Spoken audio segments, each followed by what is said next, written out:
سيدنا وقرة أعيننا محمد صلى الله عليه وسلم وجميع إخوانه من الأنبياء والمرسلين وجميع الصحابة والتابعين وتابعين لهم بإحسان إلى يوم الدين، خصوصا منهم المهاجر إلى الله أحمد بن عيسى وسلفقيه المقدم محمد بن علي بعلوي وجميع آل أبي علوي صغيرا وكبيرا ذكر وأنثى في مشارق الأرض إلى مغاربها برها وبحرها، خصوصا إلى شيخ بكر بن سالم وأصوله وفروعه وأبوي حسن بن أحمد بهر وأبوي سيد محمد بن علي الحسني حباب خارجة بن محمد الهندوان، أن الله يغفر لهم يرحمهم ويعلي درجاتهم في الجنة ويدعو علينا من بركاتهم وأسرارهم وأنوارهم وعلومهم ونفحاتهم في الدين والدنيا الآخرة بسر الفاتحة. أعوذ بالله من الشيطان الرجيم. بسم الله الرحمن الرحيم. الحمد لله رب العالمين الرحمن الرحيم مالك يوم الدين، إياك نعبد وإياك نستعين، اهدنا الصراط المستقيم صراط الذين أنعمت عليهم غير المغضوب عليهم ولا الضالين آمين. السلام عليكم ورحمة الله وبركاته. بسم الله الرحمن الرحيم. الحمد لله رب العالمين وبه نستعين على أمور الدنيا والدين. أشهد أن لا إله إلا الله وحده لا شريك له، وأشهد أن سيدنا محمدا عبده ورسوله لا نبي بعده. اللهم صل وسلم وبارك وكرم وعظم ومجد على حبيبنا وشفيئنا وقرة أعيننا محمد وعلى آله وصحبه أجمعين. سبحانك لا علم لنا إلا ما علمتنا إنك أنت العليم الحكيم. رب اشرح لي صدري ويسر لي أمري واحلل عقدة من لساني يفقه قولي بجاه النبي وآله. قال الله تعالى وقل رب زدني علما، وقال رسول الله صلى الله عليه وسلم طلب العلم فريضة على كل مسلم. Alhamdulillah, segala puji bagi Allah Subhanahu wa Ta'ala yang telah memuliakan sebagian hambanya dari sebagian yang lain, sehingga dalam hal ini di dalam martabat atau tingkatan manusia yang paling tinggi daripada tingkatan manusia adalah para anbiya. Bahkan disepakati oleh para ulama paling afdolnya makhluk Allah adalah para nabi. Setelah itulah baru para malaikat. Sehingga malaikat yang mereka ini tidak pernah bermaksiat sesuai dengan apa yang difirmankan oleh Allah. La ya'sunallaha ma amarahum wa yaf'aluna ma yu'marun. Para malaikat itu enggak pernah bermaksiat apa yang diperintahkan oleh Allah, dan mereka mengerjakan apapun yang diperintahkan kepada mereka. Derajat malaikat yang demikian masih kalah dengan para anbiya. Kenapa demikian? Disebutkan oleh sebagian ulama hikmah daripada mengapa manusia, yaitu para anbiya, lebih utama daripada malaikat, dikarenakan para nabi, para manusia ini diberi oleh Allah nafsu, sementara malaikat diciptakan tanpa nafsu. Karena itulah mereka wajar ibadah setiap detiknya itu masuk akal, karena tidak ada faktor untuk mereka lalai dari Allah, tidak ada faktor untuk mereka bermaksiat pada Allah. Tapi untuk manusia, faktor dia bermaksiat diantaranya adalah adanya nafsu di dalam tubuhnya. Nafsu inilah yang menjadikan seseorang itu lalai. Musuh yang paling berat untuk manusia itu nafsunya, bukan setan. Walaupun setan itu adalah musuh, tapi masih gak ada apa-apanya. Sehingga ketika Nabi SAW pulang dari perang Badar, yang mana jumlah muslimin waktu itu sepertiga daripada jumlah orang kafir. Muslimin hanya 313, orang kafir 1000. Dengan persenjataan yang lengkap, Sementara muslim waktu itu tidak banyak yang menunggang kuda, bahkan sedikit dari mereka yang persiapan senjatanya lengkap. Tetapi Allah menangkan muslimin daripada orang-orang kafir. Setelah pulang dari perang Badar itu, Nabi bersabda kepada para sahabat, raja'na minal jihadil asghar ilal jihadil akbar. Kita sekarang ini baru pulang dari jihad kecil menuju jihad yang lebih besar. Kaget para sahabat, sehingga dari mereka mengatakan, ya Rasulullah, ahunaka jihad akbar min hada? Ya Rasulullah, apakah ada jihad yang lebih berat daripada perang Badar, di mana jumlah kita hanya sepertiga dari jumlah orang kafir, dengan perjalanan kita yang pas-pasan? Kata Nabi, iya, jihadun nafsi, itu melawan hawa nafsu. Kenapa? Karena nafsu diri kita. Melawan diri sendiri itu paling sulit. Artinya melawan keinginan-keinginan nafsu, ya, mengekangnya, bahkan mengarahkannya hanya untuk patuh kepada Allah. Ini sangat sulit. Saking sulitnya sampai Allah Ta'ala menjamin surga yang tinggi untuk orang yang bisa melawan nafsunya.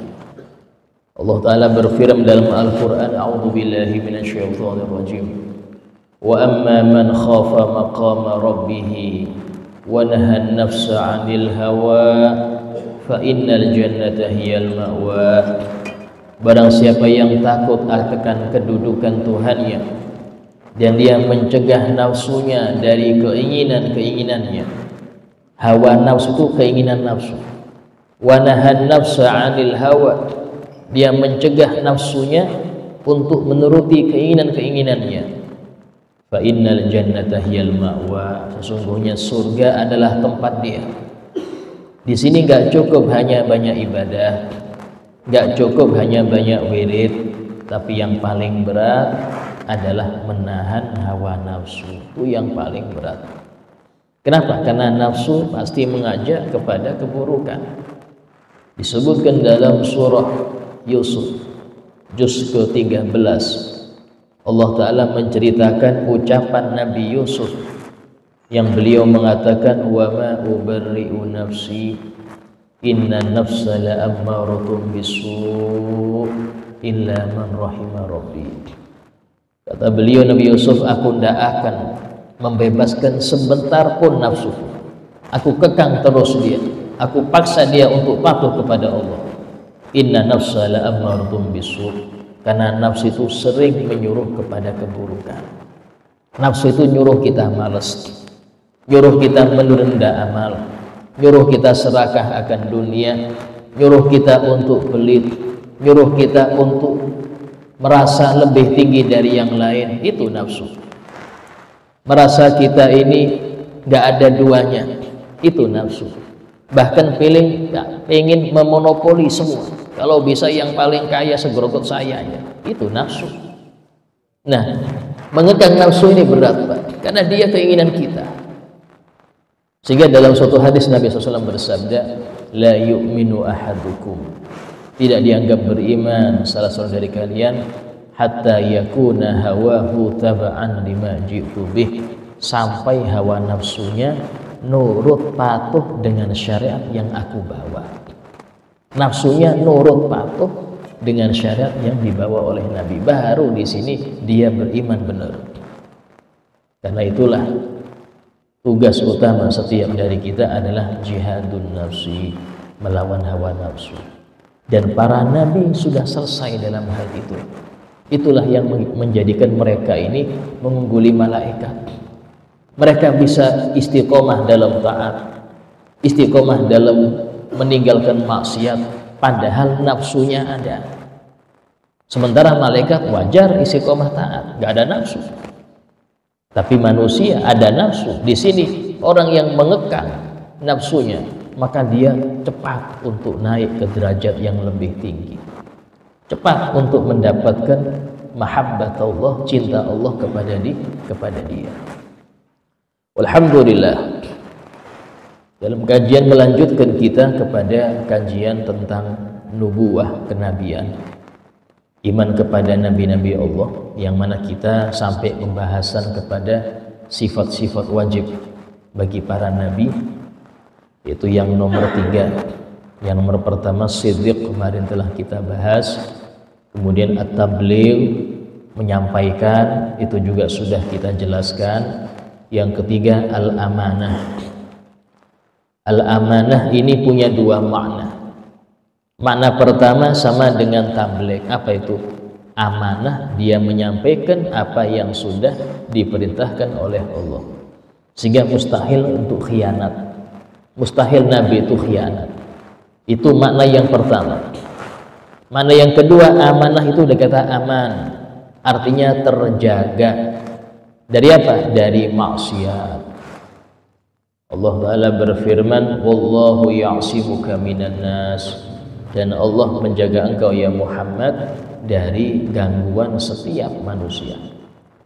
Arti daripada ismah di sini, arti daripada terjaga di sini, itu para nabi terjaga dari perbuatan syirik, terjaga dari perbuatan dosa besar, bahkan terjaga dari perbuatan dosa kecil. Mulai kapan itu? Bukan mulai jadi nabi, tapi mulai dilahirkan. Mulai lahir, nabi itu sudah terjaga dari segala maksiat. Bukan ketika jadi nabi ya, mulai lahir sudah terjaga dari maksiat. Karena itulah termasuk daripada kewajiban kita dalam beriman kepada para nabi adalah meyakini para nabi itu gak pernah bermaksiat kepada Allah, baik itu sebelum jadi nabi ataupun setelah jadi nabi. Ya. Sebelum jadi nabi mereka terjaga. Disebutkan di dalam sirah nabawiyah, sejarah Nabi Muhammad SAW, itu Nabi Muhammad SAW itu pernah bercerita, aku pernah pengen hadir acara pengantin. Jadi pengantin di Arab dulu jahiliyah, kayak kita lah jahiliyahnya ya, ada elektornya, joget-jogetnya ada. Jadi kembali ke jahiliyah lagi lah istilahnya, ada itu zaman dulu gitu. Jadi ada biduannya, ada nyanyinya, sawirannya ada juga. Nah itu kata Nabi, aku ini sempat pengen diajak temanku untuk hadir. Pas baru jalan langsung pingsan aku, dan tidak bangun kecuali dengan terik matahari baru aku bangun. Itu 2 kali Nabi mengalami itu. Artinya apa? Terjaga Nabi mulai kecil dari hal-hal yang bermaksiat. Ini repotnya sudah ngerti maksiat masih hadirnya aja. Allahu Akbar. Sehingga dalam hal ini penting bagaimana para ambi ini terjaga. Jangankan para nabi Pak, orang yang level wali itu banyak yang terjaga, dijaga dari maksiat. Level para wali itu banyak.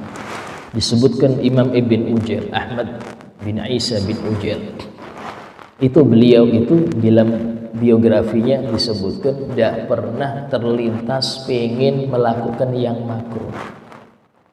Wah, pengen saya makan tangan kiri, pengen saya minum berdiri, tidak pernah terlintas, apalagi melakukan. Kita kadang-kadang, wah sunnah saja, nggak boleh makan berdiri, sunnah saja. Kan dulu kan sunnah, nggak haram juga. Kadang meremehkan, apalagi kalau sudah beli pentol tuh Allah, sudah makan berdiri, es tangan kiri, nggak bismillah lagi, ya. Makanya berdiri sudah pedes, es tangan kiri sudah, nggak bismillah lagi. Yang parah adzan maghrib lagi, ya Allah. Ini berbagai macam makruh dia kumpulkan. Sehingga orang-orang yang terjaga itu dikarenakan biasanya dari awal dia sudah menjaga diri. Dari awal sudah menjaga diri. Di antara guru-guru kami, ya, di antara guru-guru saya, itu beliau ini kalau sudah diundang orang, terus makanannya ini nggak jelas, langsung sakit perut. Sampai beberapa kali masuk WC itu, habis sampai bersih. Kata beliau, oh ini berarti nggak beres, sungguhannya nggak beres. Kenapa? Karena waktu hidup menjaga betul dari yang haram. Ketika dia menjaga diri dari yang haram sebisanya dia, saya semampunya saya, ya Allah, saya mau menjaga dari yang haram atau syubhat semampu saya, maka Allah akan menjaga dia dalam keadaan yang dia nggak mampu. Kapan itu? Ketika dia nggak bisa membedakan ini sama-sama nasi nih, tapi nggak tahu saya, dia kan nggak mampu nih, Allah yang jaga dia. Disebutkan Syekh Umar Mashwun, ya, beliau itu saking hati-hatinya di dalam apa yang masuk ke dalam perut, pernah nyuruh salah satu keluarganya untuk bikin bubur. Nih, kasih duit bikin bubur kau. Sudah jadi buburnya 1 mangkok. Tanya beliau, ini gandum di mana beli? Oh, gandum dari rumah kita ini, Bah, dari rumah kita. Terus dagingnya dari mana? Tadi uang yang saya kasih. Tanyai satu-satu. Sampai terakhir, ini kayu bakarnya dari mana ini? Bakar ini, masa ini kayu bakarnya dari mana? Oh, dari tetangga, kayu bakar tetangga. Ranting-ranting tetangga saya kumpulkan buat bakar. Dibuang semua. Ini enggak jelas makanannya. Daripada masuk ke perut bikin engkau maksiat. Karena orang yang makan haram pasti, bukan ragu lagi, pasti dia akan senang maksiat dan malas taat. Daripada gitu buang aja sudah. Kenapa? Haram. Kenapa haram? Masaknya pakai sesuatu yang enggak halal. Coba. Bahkan Al-Habib Abu Bakar bin Abdullah Al-Attas, guru dari Al-Habib Ali Al-Arsyih, ya. Beliau itu paling senang telur. Suatu kali salah seorang muridnya ini bawa telur 3. Bawa telur. Hai guruku, ini saya punya telur nih untuk hadiah bagi Anda. Kata beliau, yang ini masak, yang 2 nggak usah. Yang ini masak, yang 1, yang 2 nggak usah. Loh, kenapa? Biasanya sampean banyak makannya. Enggak, ini kabar dari langit. Loh, enggak, apa maksudnya? Yang 1 halal, yang 2 nggak halal. Ini ditunjuk, yang 1 ini yang halal, yang 2 nggak halal. Loh, ini dari istri saya tadi. Nggak ada. Tanya istrinya. Tanya istrinya. Dibawa tadi dikata, ini telur dari mana? Yang 1 dari kandang kita, yang 2 dikasih orang nggak tahu dari mana. Oh, nggak jelas berarti. Dikasih orang itu nggak semua halal. Orang habis nyuri ngasih Anda ya haram juga. Karena itulah penting kita ini untuk berhati-hati. Di sini ketika orang itu berhati-hati menurut kemampuannya, maka Allah akan menjaga dia di waktu dia nggak mampu. Allah akan menjaga dia di waktu dia nggak mampu lagi membedakan. Allah kasih dia pembeda. Allah Ta'ala berfirman, in tattaqullah yaj'al lakum furqana. Jika kalian betul-betul takut pada Allah, maka Allah akan menjadikan untuk kalian kemampuan pembeda. Furqan. Furqan ini apa? Membedakan mana yang hak, mana batil. Ya, kayak zaman sekarang nih. Kadang kita bingung nih, ini keiman yang diikut nih. Allah akan ngasih Anda furqan, pembeda. Anda bisa bedakan mana yang hak Anda ikuti, yang batil Anda jauhi. Dan furqan di situ juga mana halal, mana haram Anda akan tahu itu. Asal takwa pada Allah.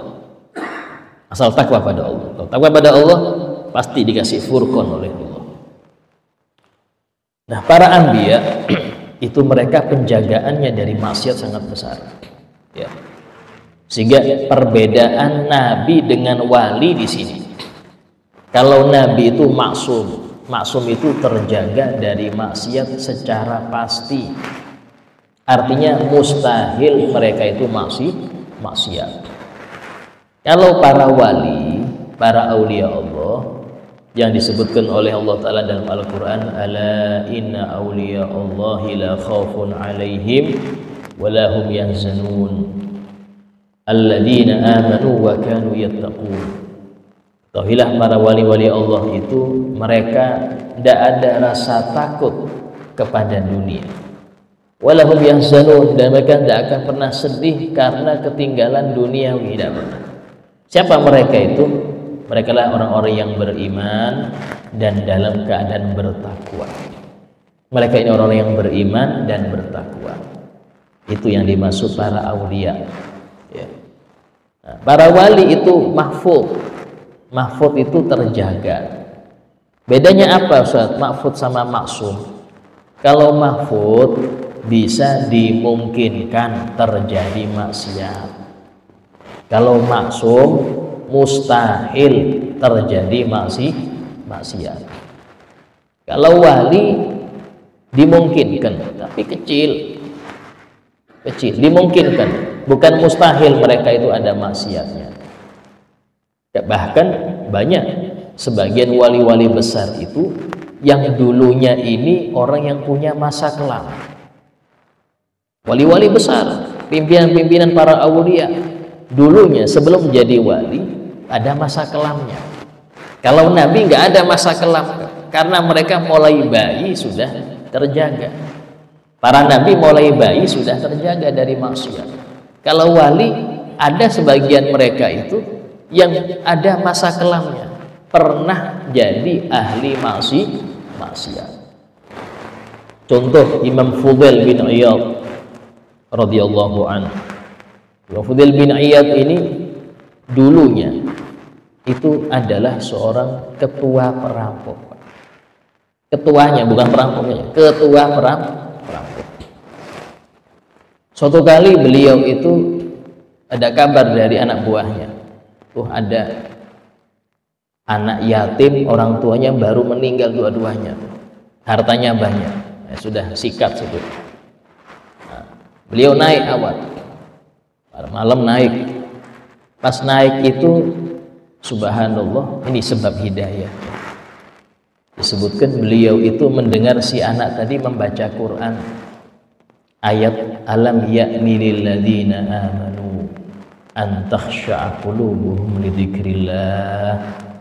Apakah belum tiba waktunya bagi orang yang beriman untuk hatinya khusyuk kepada Allah Ta'ala? Dengar itu langsung gemeter, masuk ini ayat ke hati beliau, masuk sampai nggak kuat jatuh, mengatakan sudah waktunya ya Allah, sudah tiba waktunya, sudah tiba.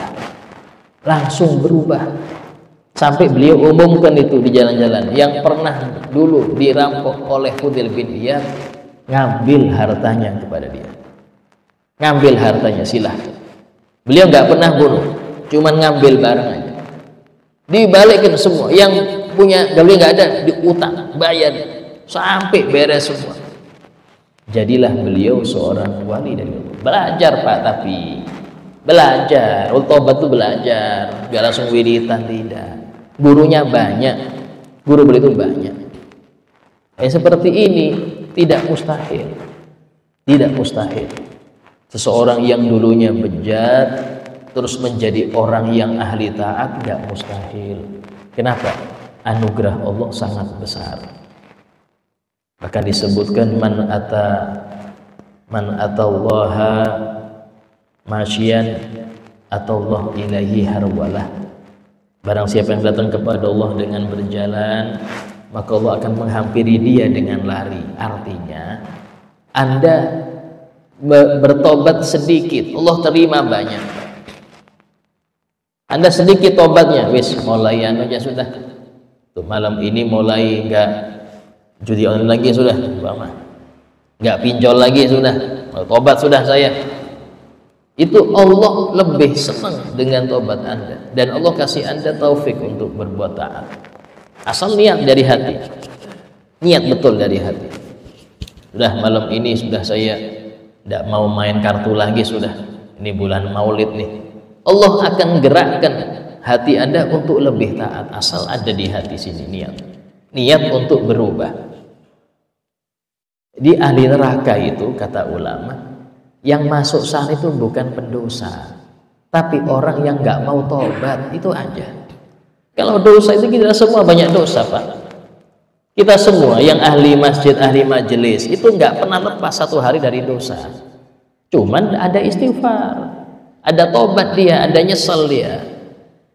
Sehingga ahli neraka itu yang nggak mau tobat, sombong dia, nggak tahu kalau dia sudah melanggar aturan Allah. Disitulah menjadi berat di situ.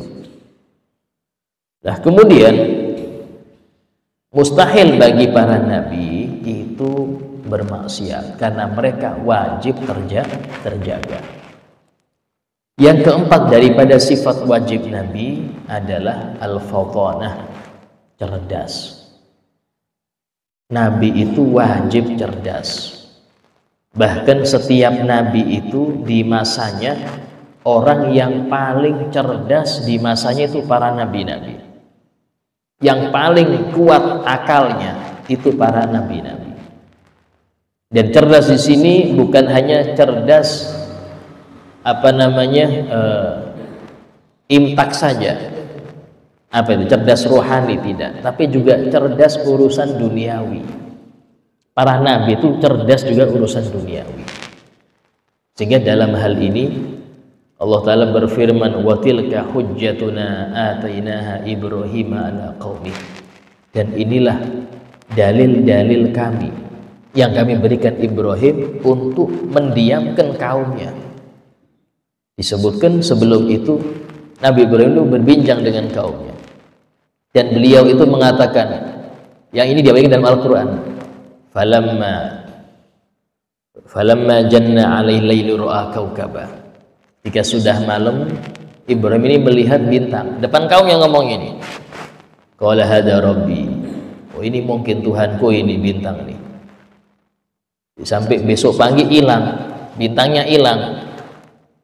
Maka belum mengatakan qala la uhum bil afin, aku nggak suka yang hilang. Ngapain menyembah yang hilang? Ini bukan beliau bingung, untuk membuat kaumnya berpikir. Kamu nyembah bintang, tuh adanya cuman malam tuh, paginya nggak ada lagi. Falamma ra'a asy-syamsa bazighatan qala hada rabbi. Ketika lihat matahari terik, Ibrahim berkata di depan kaumnya itu, hada rabbi, oh ini mungkin Tuhanku ini.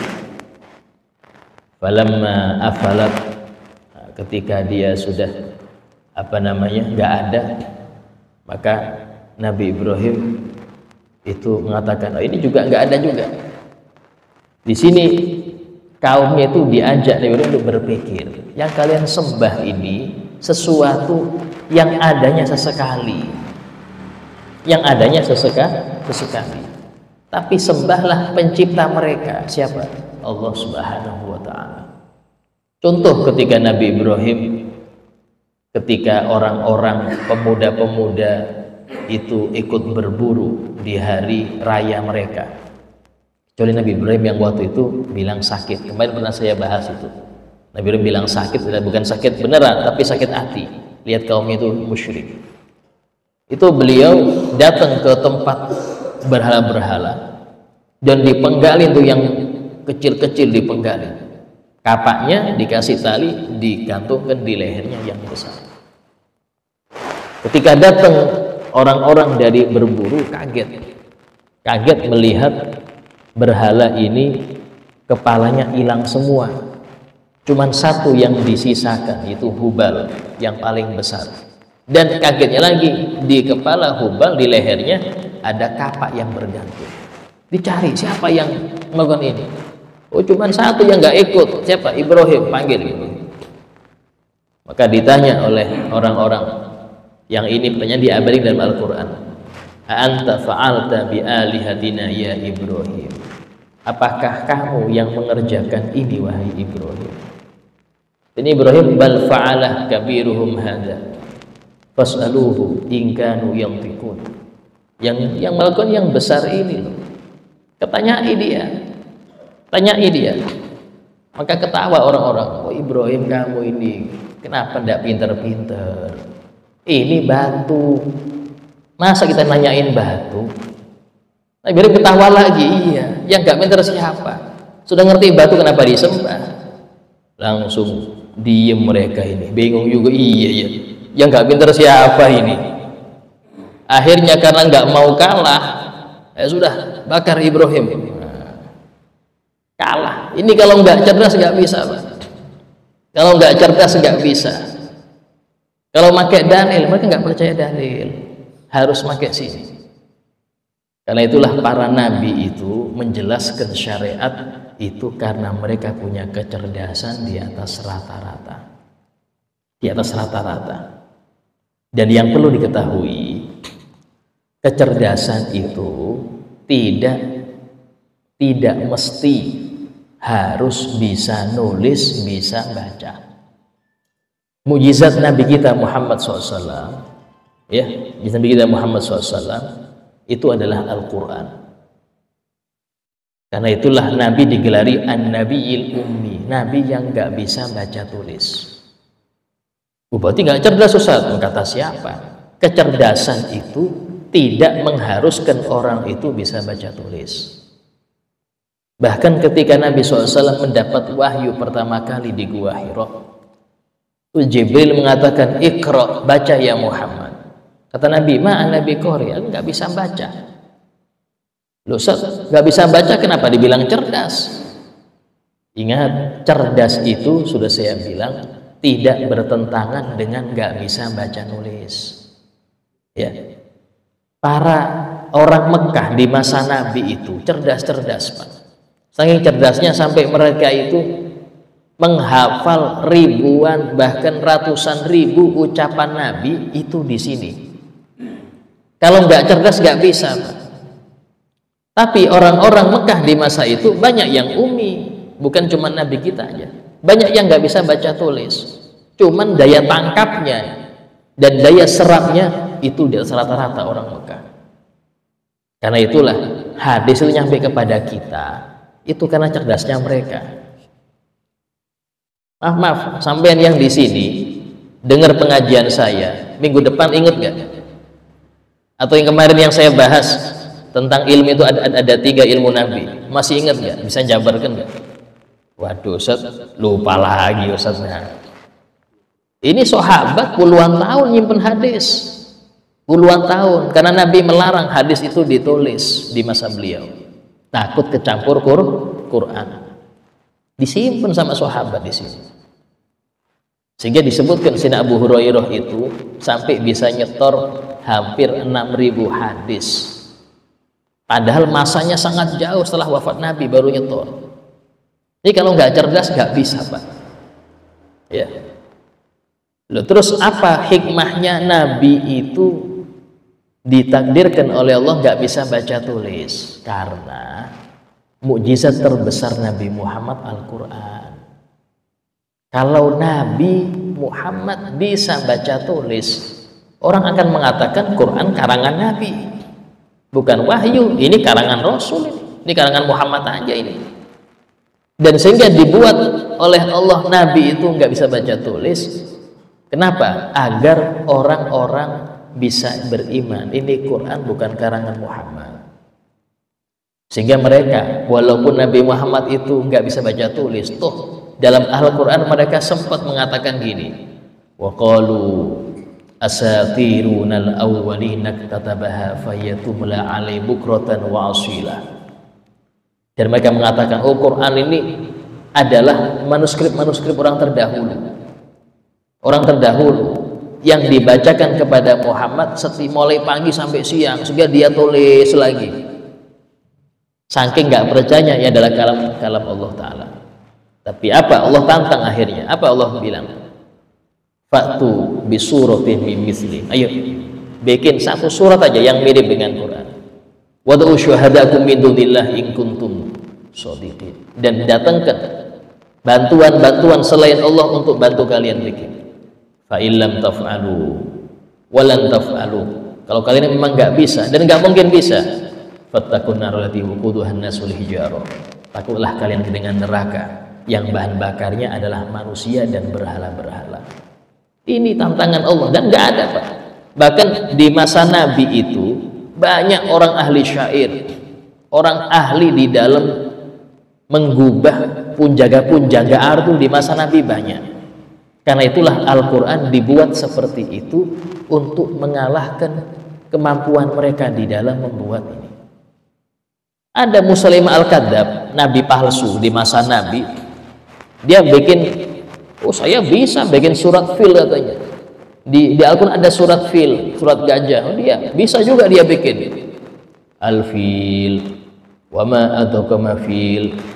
Gajah, apa itu gajah kata dia? Anfuhu tawil, hidungnya panjang. Ini ngarang-ngarang aja. Ini Musailimah ini ngarang-ngarang surat Al-Fil tapi kayak gitu. Ya, udunuhu kabir, telinganya lebar. Itu ada disebutkan dalam. Jadi kata orang-orang sana, ini apaan ini modelnya? Beda dengan Al-Fil yang dari Al-Quran. Ini Al-Fil buatan dia sendiri. Coba, sehingga dalam hal ini tidak ada yang bisa menyamai apa yang ada dalam Al-Quran.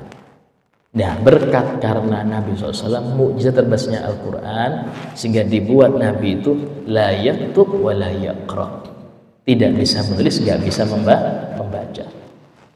Dan nanti insya Allah yang akan datang kita akan membahas bagaimana sih kecerdasan Nabi itu di dalam hal spiritual dan yang bersifat keduniawian. Yang akan kita bahas apa cerdasnya Nabi insya Allah. Sebagaimana para pendengar majelis, mungkin ada yang mau bertanya, ya silakan ditanyakan. Waalaikumsalam.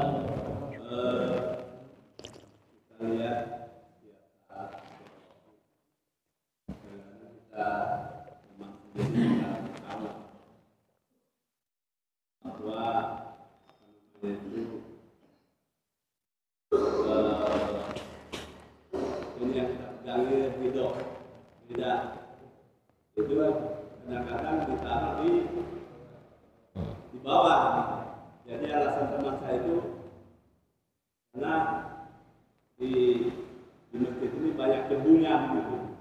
Jadi dia taruh di bawah. Tapi tetap setiap dia sholat taruh terus di bawah itu kalau sekali dua kali mungkin. Itu bagaimana hukumnya? Iya. Tiap orang ada alasan ya di dalam sesuatu. Jadi kalau dia berhujjah seperti itu, nah dia yang paham urusan sajadah itu ya. Enggak, kita tidak bisa untuk apa mengkritik. Kayak contoh ada orang dia nggak bisa buang air kecil jongkok, nggak bisa dia. Padahal sunnahnya itu jongkok. Tapi dia bisanya cuman berdiri aja. Nggak bisa untuk jongkok. Dia cari, tanya alasannya apa? Saya kena encok Ustaz, nggak bisa. Ya sudah, dalam hal ini kita maklumi dan kita nggak mengatakan dia makruh di dalam kencingnya berdiri itu, dia nggak makruh karena punya alasan untuk meninggalkannya. Semua ada ya. Contoh mungkin ada orang kalau nulis tangan kiri terus, padahal makruh, sunnahnya tangan kanan. Tapi dia bahasan dia kidal. Nggak tahu kidal ini apa kidal itu. Kidal itu aslinya kalau yang saya tahu singkatan itu. Kiri dari lahir. Kalau kanan repot Pak artinya nanti. Jadi kadal. Tapi kita kidal aja ya. Jangan bilang kadal jangan. Nah, itu nggak bisa dia untuk memaksakan kanan ya, khalas. Tapi belajar, dilatih. Walaupun jelek tulisan, latih dengan tangan kanan. Kenapa? Karena makruh kiri, dan khususnya dalam menulis ilmu agama makruh, ya. Lebih makruh lagi itu. Nah, seperti itu. Sehingga dalam hal ini sesuatu yang sunnah, kalau memang nggak bisa dilakukan karena ada sebab-sebab, ya kita terima. Kita terima daripada alasan dia ya, seperti itu. Ya. Tanya lain?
Ya, seseorang yang dia melewati jalan yang penuh dengan lubang, maka dia akan berhati-hati.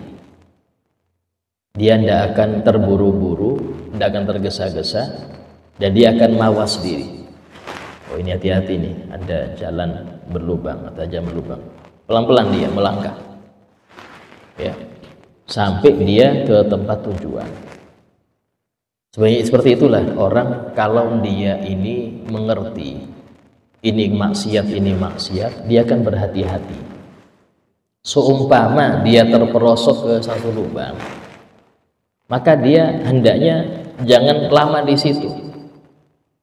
Dia hendaknya langsung berdiri dan tetap tapakin jalan tersebut. Tapi ingat, seorang muslim nggak mungkin masuk ke lubang yang sama dua kali. Al-muslim la yadkhul hujurah marratain. Muslim itu tidak mungkin jatuh ke kesalahan yang sama dua kali. Sudah ngerti dia ini, waduh ini nggak boleh ya, besok ulang lagi, ini repot.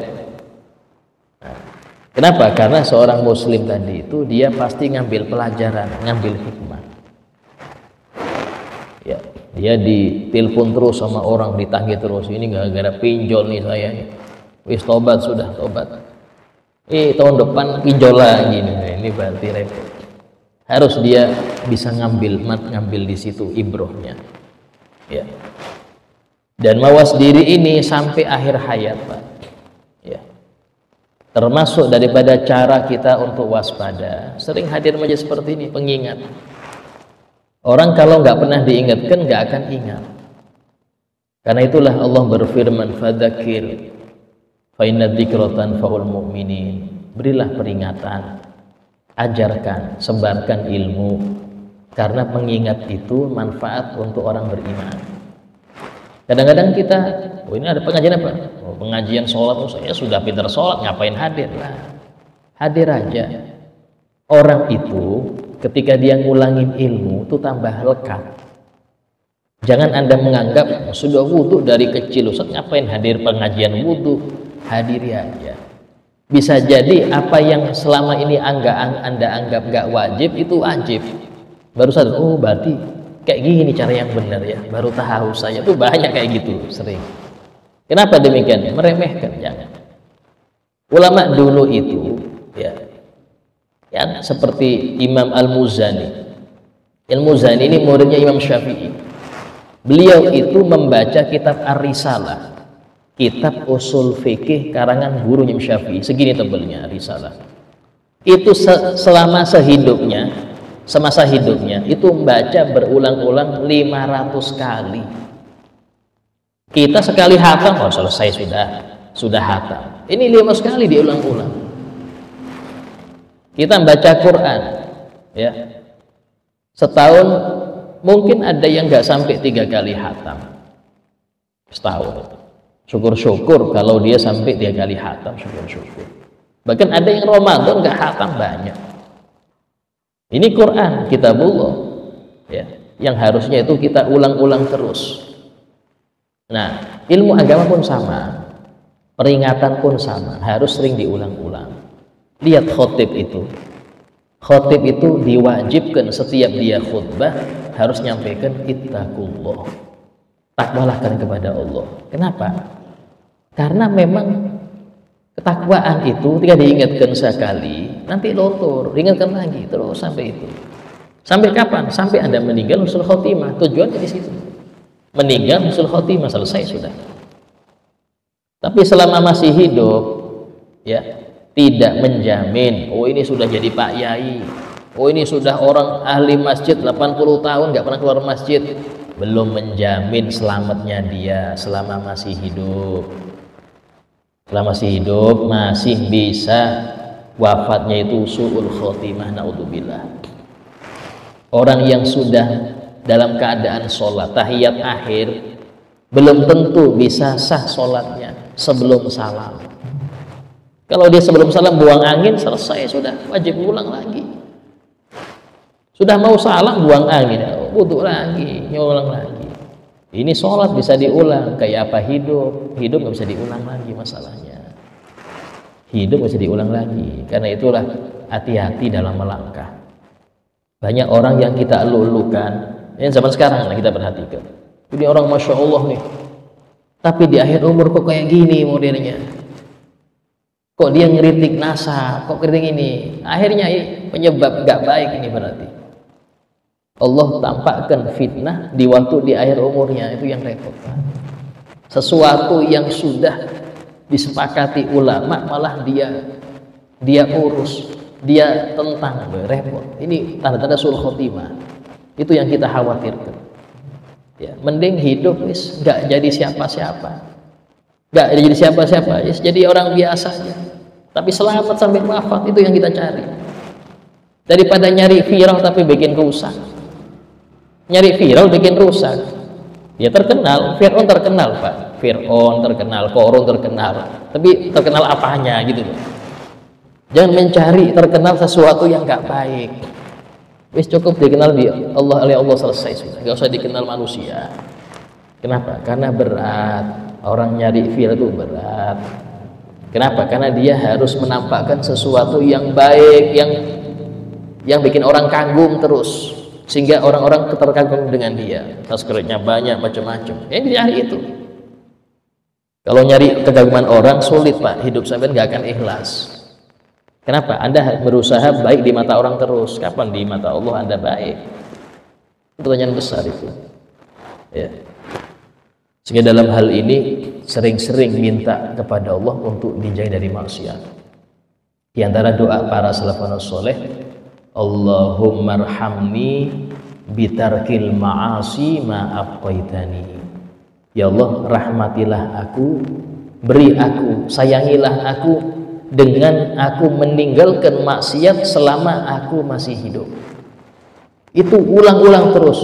Besok maksiat Ustaz, mungkin doanya belum makbul, ulang-ulang terus. Ada kalanya orang itu ya dibuat sama Allah bosen maksiat. Bosen sudah. Kayak anak nakal ya. Nakal itu biasanya, nakalnya itu di awal. Istilahnya tuh liar lah. Nanti kalau sudah besar malas dia, mau gini malas.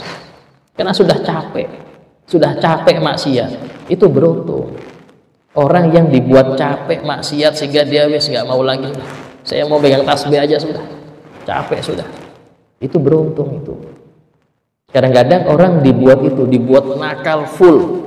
Tapi di waktu dia masih muda, masih belum balik, dibuat nakal full. Sampai waktu dia dewasa sudah kapok, nggak mau lagi. Ini beruntung.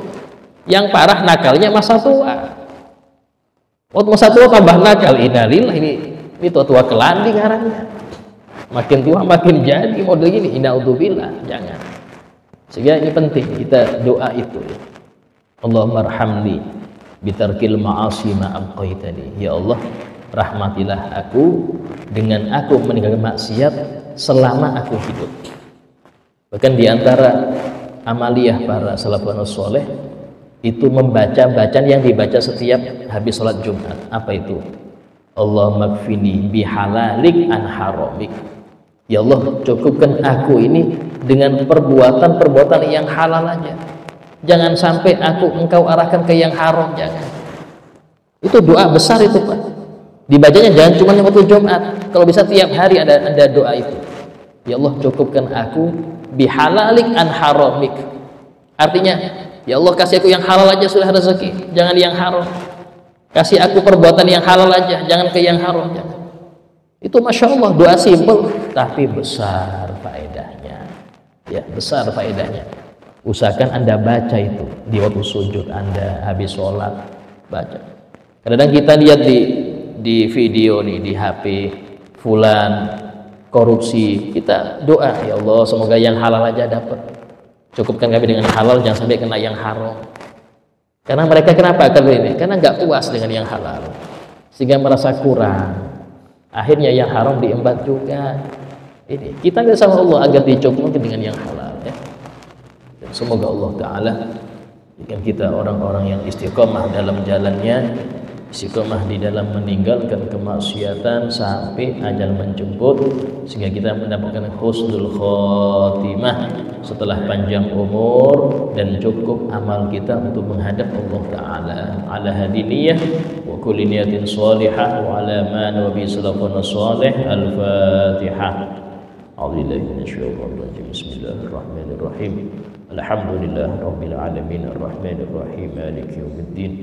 إياك نعبد وإياك نستعين اهدنا الصراط المستقيم صراط الذين أنعمت عليهم غير المغضوب عليهم ولا الضالين آمين بسم الله الرحمن الرحيم الحمد لله رب العالمين اللهم صل وسلم على سيدنا محمد وعلى آله وصحبه أجمعين ربنا انفعنا بما علمتنا رب علمنا الذي ينفعنا رب فقهنا وفقه أهلنا وقراباتنا في ديننا ربي وفقنا وفقهم لما ترتضي قولا وفعلا كرما وارزق الكل حلالا دائما وأخي الأتقياء لما نهضى بالخير ونفى كل شر ربنا واصلح لنا كل شؤون وقر بالرضا منك العيون وقض عنا ربنا كل الديون قبل أن تأتينا رسل المنون ربنا آتنا في الدنيا حسنة وفي الآخرة حسنة وقنا عذاب النار وصلى الله على سيدنا محمد وعلى آله وصحبه وسلم والحمد لله رب العالمين. السلام عليكم ورحمة الله وبركاته.